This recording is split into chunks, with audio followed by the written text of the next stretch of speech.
Salut les petits potes! On se retrouve pour une vidéo Une journée dans mon assiette spéciale Bistron comme je vous l'avais promis dans la vidéo où je vous présentais l'application que je vous mets juste là. Oula, je sais plus. Alors je fais une petite parenthèse parce que je ne l'ai pas dit au moment où je tournais la vidéo, tout simplement parce que je ne le savais pas encore. Mais en fait ça va être les 2 ans de l'application Bistrong. Et pour l'occasion, ils organisent plein de surprises, dont une nouvelle fonctionnalité qui va être, je pense, une pépite. Je peux pas vraiment vous dire exactement ce que ça va être parce que ils ont donné quelques indices, mais bon, ils ont pas tout dévoilé parce qu'on verra tout ça au moment des 2 ans de l'application. Mais ça va être une partie sur les 1000 plans et tout ça. Donc trop bien, j'ai trop hâte de voir ça. Si vous voulez tester l'application, je vous mets le lien direct en barre d'infos. Vous avez 10 jours gratuits, donc vraiment ça vous coûte rien de tester. Et clairement, je vous conseille au moins d'essayer parce que vous allez voir que cette application est vraiment une pépite. Voilà, je vous laisse avec la suite de la vidéo. Aujourd'hui, j'ai sélectionné un petit déj, un snack et un dîner, tout dans l'application Bistrong pour vous faire découvrir un petit peu les recettes. Donc on va commencer par le petit déj. La recette que j'ai choisie doit se conserver au frais une trentaine de minutes. C'est pour ça que vous me retrouvez en pyjama et que j'irai me préparer pendant que ça repose.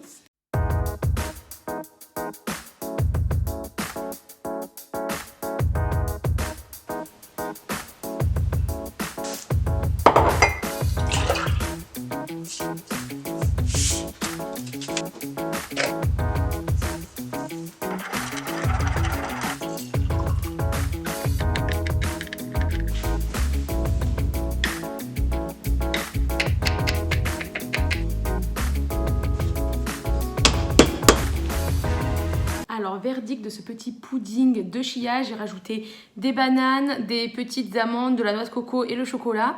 C'était pas écrit sur la recette, mais c'était sur la photo, donc je l'ai fait. Et on va goûter ça. J'ai vraiment jamais goûté de trucs comme ça. Déjà, c'est assez visqueux comme matière. Oh, c'est bon. Il y a beaucoup de café.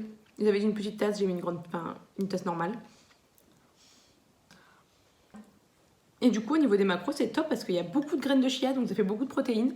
J'avais jamais pensé à faire ça. Trop bon. Il faut le laisser reposer une demi-heure, mais je pense qu'on peut très bien le faire le soir pour le lendemain. Moi, le lendemain matin, tu te lèves et tu as juste à rajouter tes petites bananes, ton petit topping, ou bien peut-être même le mettre directement. Je testerai. Je vais vous montrer. Je vais vous montrer la texture.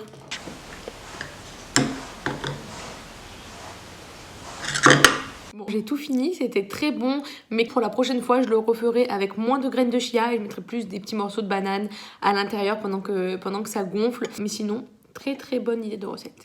Vous allez me dire que je savais pas me maquiller, hein. Je m'en mets toujours de partout. On se retrouve dans la cuisine, il est midi, je commence à avoir faim. Midi pile, je suis à l'heure, hein. Donc pour ce midi, je vais faire des toasts de patates douces. Je vais évidemment vous montrer tout ça et c'est parti.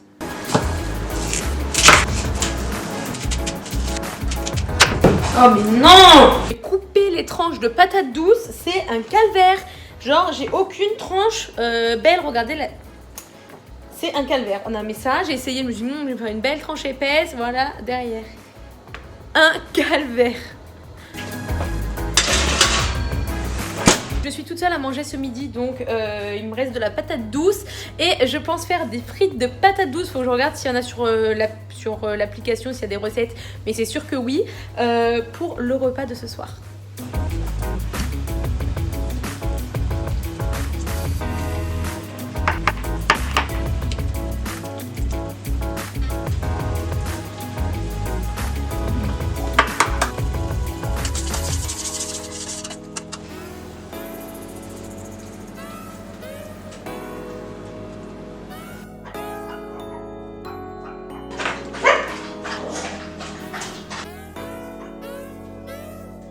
Alors, je vais goûter ces petits toasts. Bon, là, mon œuf poché, il est complètement foiré. Ah non, ça... Bon. Si, il est foiré. Voilà, il est un peu foiré, l'œuf poché, même beaucoup. Mais bon, c'est pas grave, ça sera quand même bon. Le toast de patates douces. Est-ce que ça va bien? Patates douces, avocat, œuf, ensemble.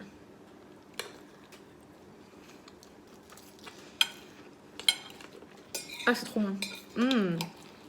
Ça va grave bien ensemble. Trop bon, tu veux goûter? Ça va hyper bien ensemble. Ça change des toasts avec du pain.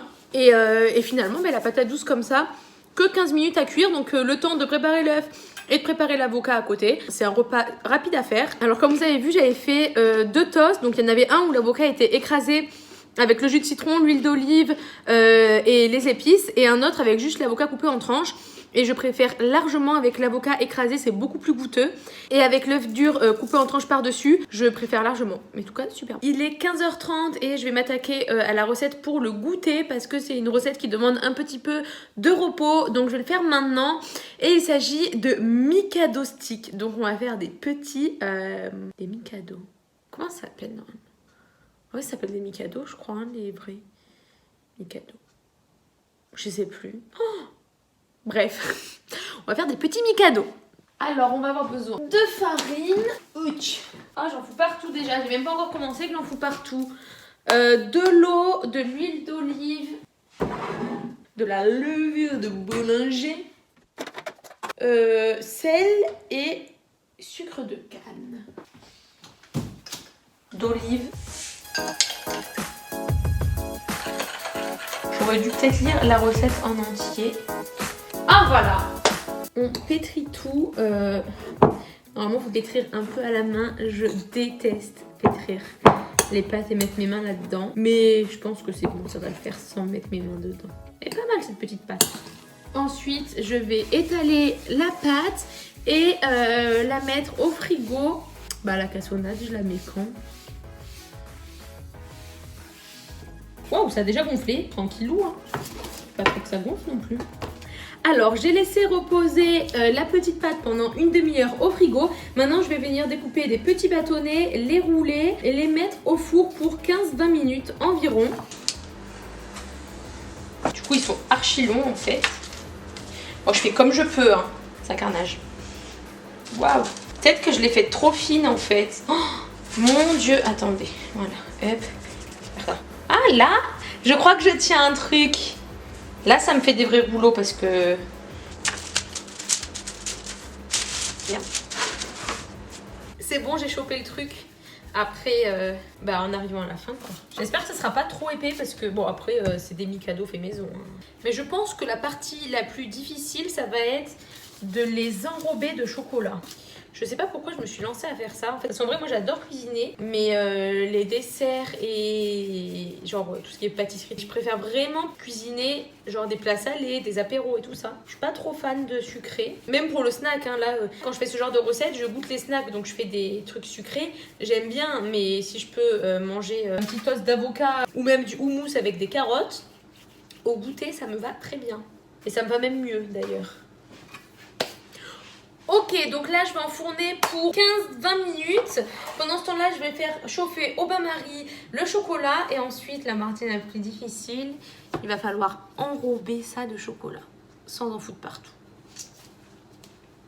Ok, alors c'est parti, j'ai mes petits graissins qui sont cuits. Je vais essayer de les recouvrir de chocolat. Et on va faire comme on peut. Hein.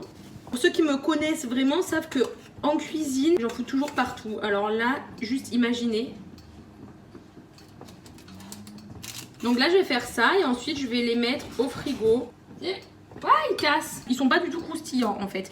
Je les ai fait trop épais et je pense que j'aurais dû les faire cuire à four ouvert pour que ça croustille. Mais j'y ai pas pensé. Donc, enfin, à four entrouvert. Alors, voici les petits graissins. Ils sont juste énormes. Je vais les mettre au frigo et on va goûter ça tout à l'heure. Alors concernant les petits Mikado, regardez-moi la taille des Mikado que j'ai fait. Ils sont énormes, ils sont un peu trop gros, j'avoue, et ils sont pas très croustillants. Donc je pense que soit c'est parce qu'ils sont trop gros, soit c'est parce que ça mériterait de les faire cuire à four entrouvert. Et j'y ai pas pensé, j'y ai pensé que après. Quoique là, oh, je vais goûter. En fait, je les ai goûtés. Ouais, il est un peu... pardon, ils sont trop bons. Donc je disais, j'ai pas goûté en face cam parce que j'ai emmené chez ma grand-mère pour lui faire goûter mes petits Mikado.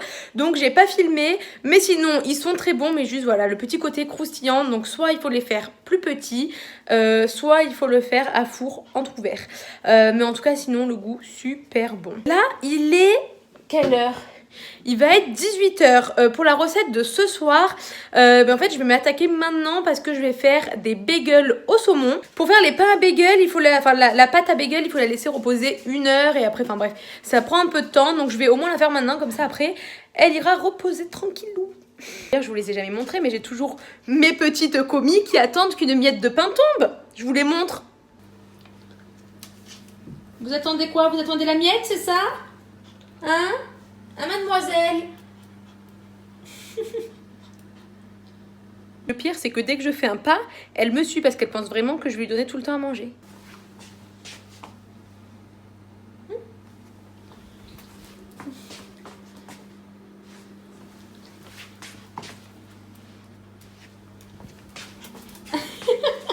Non, t'auras pas à manger.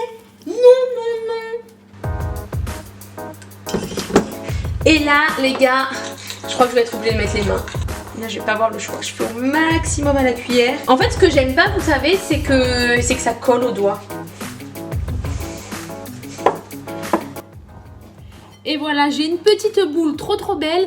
J'avais oublié de prévenir, il fallait préchauffer le four à 40 degrés. Et comme ça, on va la laisser reposer à 40 degrés dans le four pendant 1 heure.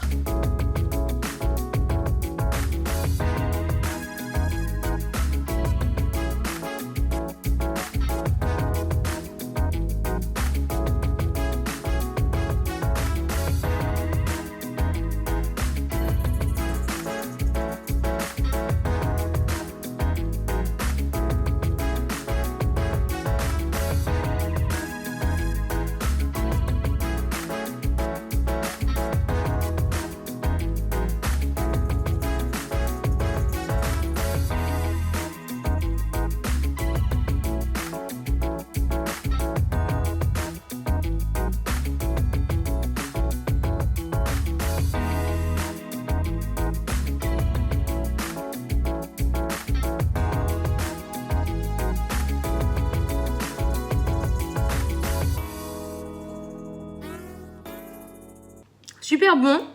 Ouais. J'aurais préféré un peu plus garni. Parce que souvent, tu vois Malo, je fais ma vidéo, je parle à mes abonnés, et puis j'ai 2 oiseaux à côté qui me répondent.